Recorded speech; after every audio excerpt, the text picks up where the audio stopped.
extraordinaires aventures de Phileas et Spigott. Épisode 18. Un vol à dos de serpent.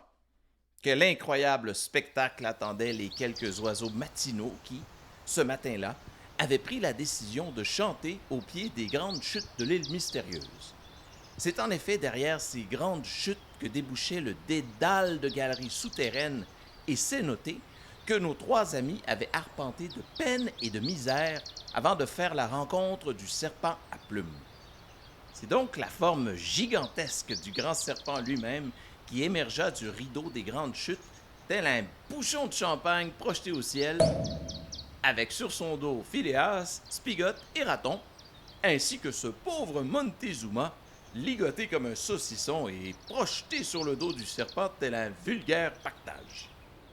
Phileas se tenait en avant, juste derrière la tête du grand serpent, et arborait le sourire satisfait du baroudeur en pleine action. Véritable rictus affiché sur le crâne de sucre qu'il portait toujours fièrement. Spigott, lui, se tenait juste derrière lui et l'agrippait de toutes ses forces, les yeux fermés et le visage tordu de terreur.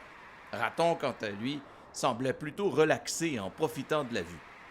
Phileas se retourna vers ses deux compagnons. « Non, mais regardez-moi ce spectacle! Ah, quelle vue incroyable!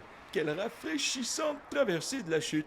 Je me suis jamais aussi senti vivant, les amis. »« Et moi, je me suis jamais senti aussi près de la mort! » hurla Spigott. « Quelle horrible idée, Phileas! Quelle horrible idée! Nous allons tous périr, c'est certain, nous! » Mais Phileas ne le laissa pas achever ses noires réflexions. « Sottise et baliverne, mon cher Spigott, sottise et baliverne. Nous tenons là rien de moins qu'un tout nouveau moyen de transport qui va révolutionner tout Londinium. Imagine un peu, des balades à dos de serpents volants. Oublie un peu les trains et les bateaux à vapeur, montgolfières et autres broutilles. C'est à dos de serpents que nous voyagerons désormais. Ah, il faudra que j'en touche un mot à la Ligue des baroudeurs à notre retour. » Mais Raton, toujours pragmatique, eut au fait de ramener Phileas à la réalité. « Tu supposes, Phileas, mon brave, que nous pourrions adopter le grand serpent à plumes, ce qui me semble des plus improbables. Premièrement, je suis pas certain que le grand serpent à plumes soit d'accord avec l'idée de devenir un vulgaire moyen de locomotion à temps plein.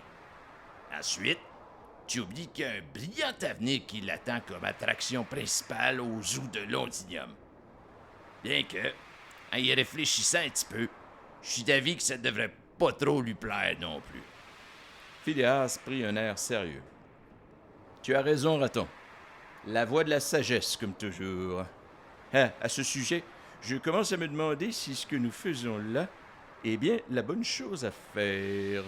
Voyons ce que le maire proposera quand nous lui présenterons le grand serpent à plumes. » Alors que le grand serpent et son bigarré équipage disparaissaient à l'horizon, deux étranges personnages cessaient momentanément leur course-poursuite, le temps d'observer le vol du curieux animal.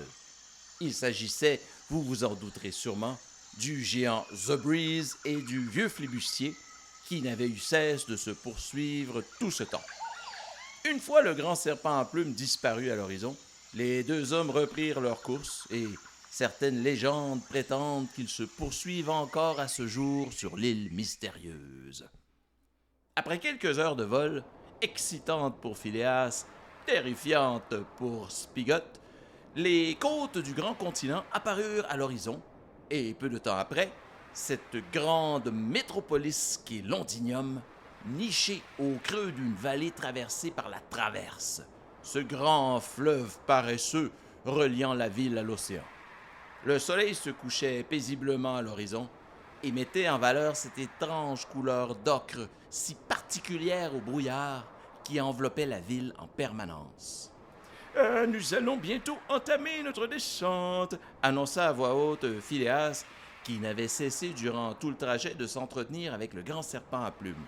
« C'est pas trop tôt », maugréa l'ami Spigott, dont le teint avait graduellement viré de pâle à livide pour ensuite prendre des teintes de vert. « Je crois que j'ai le mal de l'air. »« Petite nature, » ricana Raton. « Mal de mer, vertige, mal de l'air. Spigot a toujours été un peu délicat, en effet, ajouta Phileas. Mais c'est un aide de camp indispensable pour tout baroudeur averti.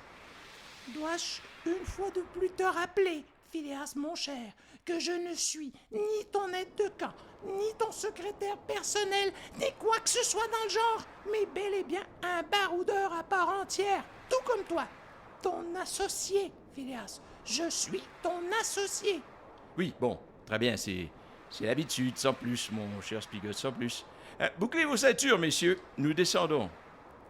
Quelle ceinture! Lancèrent à l'unisson Spigot, Raton et même Montezuma, à travers le bâillon qui l'empêchait d'ajouter ses justes remarques çà et là, comme il aurait bien aimé le faire. Avant même que Phileas ne puisse répondre qu'il n'avait aucune idée d'où ça lui était sorti, le grand serpent à plumes avait piqué du nez et le vent se mit à siffler autour de nos amis, qui agrippèrent les plumes du serpent à pleine poigne pour se maintenir en place. Montezuma, quant à lui, se contenta d'espérer que les liens qui le maintenaient en place sur le dos de l'animal fantastique étaient assez solides. Heureusement pour lui, ils avaient été noués par nul autre que Raton, qui s'y connaissait rudement bien en la matière. Le port de Londinium était situé de part et d'autre de ce long fleuve tranquille auquel nous avons déjà fait allusion, la Traverse. Les mauvaises langues diraient que son nom lui venait du fait qu'il était si pollué, ce fleuve, qu'on pouvait facilement le traverser à pied. Mais en réalité, le nom lui venait plutôt de cette caractéristique intéressante qu'il avait de traverser la ville de part en part. Mais il est vrai qu'il était pollué. Tous les égouts de la ville venaient y ajouter leur participation au fil de sa traversée, tel un véritable potluck d'immondices. Le port de Londinium, donc, était un endroit des plus occupés à toute heure de la journée, mais encore plus le soir, alors que de nombreux chalutiers revenaient de leur périple océanique.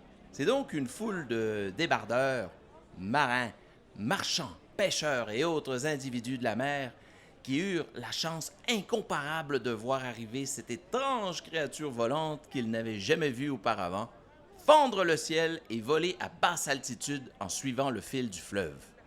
Les plus hardis regardèrent le ciel avec curiosité, les plus sages s'enfuirent en courant. Si une arrivée discrète était dans les cartes, l'échec était complet. Nul doute que l'on parlerait pendant d'innombrables années de cette étrange créature volante aperçue fendant le brouillard de fin de soirée du port de Londinium. Spigot, qui avait repris assez de sang-froid pour penser clairement, maintenant que le sol était visible sous ses pieds, s'adressa de la sorte à son comparse. « Phileas, mon cher, je dois me ranger derrière Raton.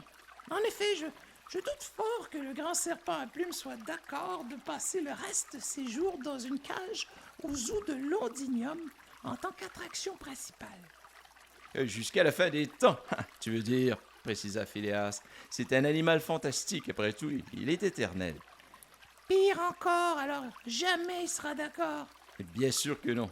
Et ce serait même un crime de tenter de le garder en captivité. Mais qu'est-ce que nous allons dire au maire? Et pourquoi l'amener en ville? Tu sais très bien qu'il ne passera pas inaperçu. Spigot, mon ami, comme toujours, tu t'en fais pour des broutilles. Le grand serpent et moi avons discuté de long en large tout au long du trajet du retour, et je ne suis pas peu fier de t'annoncer que nous en sommes arrivés à un accord, lui et moi. Nous avons un plan. Attends une minute, s'interposa Raton qui avait suivi leur discussion d'une oreille poilue, mais attentive tout de même. Le grand serpent à plumes et toi, Phileas, avez un plan. Tout à fait, mon cher Raton, tout à fait. OK, Spigot, c'est le temps de le dire, je crois. Là, on est mal!